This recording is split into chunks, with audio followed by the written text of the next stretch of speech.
So I am going to come back to the question about time, because it is the thing that actually is potentially one of the biggest stresses for professional leaders and for teachers. You've talked about shortening, if you like, that time, but also making sure that it acknowledges the need to include lots of different people and lots of different elements, so to make sure it's appropriate. I'm still curious around, can we get some kind of confirmation that time is going to be more respectful of the profession? It's one of our drivers. It's one of our big parts of why we're doing this. And I am very confident for the majority of cases will be heard and finished at that first step of the Complaints Assessment Committee. So already I'm at least half of my timeline for the majority of cases. I think it's important to say, if police are involved in a case, in a matter, we will be informed of it, but we don't start our investigation until the police matter is completed. And so those matters, other than we did have a backlog and absolutely fair call that has significantly, gone away. But where the police are involved, that part of the process, we wait till it's finished. And then we start, because that actually plays into whether, a particular pathway will be taken. So it can be 2 years or more end to end, where the teacher's waiting for this to come to a conclusion. So we can't start, we must wait for the police. We can't interfere with a criminal investigation. So for example, assault will be a criminal investigation. And then people sometimes say to me, oh, it's double jeopardy, Leslie. Your teacher has had to go to the court. They've had to, go to maybe another kind of body that they're involved in. If they're Māori or Pacific, they've got their own accountability mechanisms. And then you're also asking, them to be held to account. Our questions are specifically and only about the matter and can they continue to be a teacher. So we ask different questions, and we are considering it in the context of the standards in the code. So that's entirely different than the law and that criminal process, although I 100% get that for those matters that take that long, it's hard, really difficult. But places the learner, the students, at the heart of the matter, ensures that those teachers, that's the kind of deciding point in that space. And that's why I think, and I know people are worried about this, and I get it, I really do. It was one of the reasons we've done this, and it's taken years to get here. Yes, we know for the vast majority of cases that it should not be taking much more than, we have our internal measure, and I'm happy to say we look at 8 months.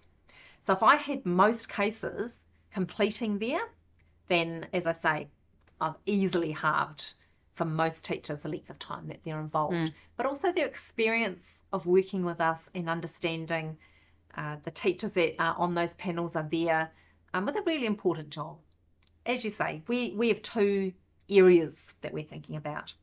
Safety of children, unquestionable, and reputation of the profession. How do we keep really high standards and trust and confidence so that you can do what you need to do to educate, these really precious taonga of ours and have our next generation of these, amazing kids in rangatahi being able to be, successful. And so if I think about those 2 things, do I want to go faster? Yes. I also want to go faster because it will be cheaper. If I, put it completely out there bluntly.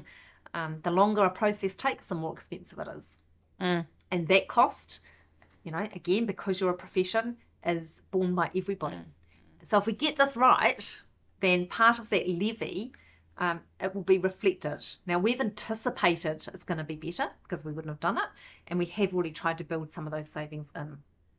So there's a cost element, there's a time element, but, there's a people element. And ultimately, it's that outcome for us as a profession about being able, being trustworthy and having that status. And I've heard teachers referenced as being nation builders. So I see it in that sense too about what this means for the role of the teacher, and knowing that we have good people in front of our children is so very important for society as a whole. So it's good to know that this changes are shifting into a space that is safe and trustworthy and able to enhance the profession. It's exciting to hear that, really exciting. I love that. Nation builders. I'm going to steal that. And maybe, yes, through some complaints and actually from lots of complaints, I'll be absolutely honest, it made me look hard at this. But we instigated this change. We fought for law change with ministers. We did the work with the profession. And I come back to, when you're a profession, you hold yourself to account. You set your standards. You work together to do that. No one else was, as much as people might be complaining about it taking too long, this was something that, was, again, it's by the profession, for the profession. This needed to be fair, and teachers had such a high standard. And what I mean is most things went to the DT. No name suppression. And that's the other thing. We'll have name suppression for those who are really vulnerable by right, rather than applying for it, which is what had to happen.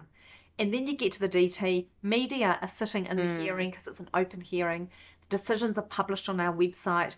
And it kind of, as I say, it just seemed like we were holding teachers to a ridiculous standard where somehow they had to be more than human, as if they never made a mistake.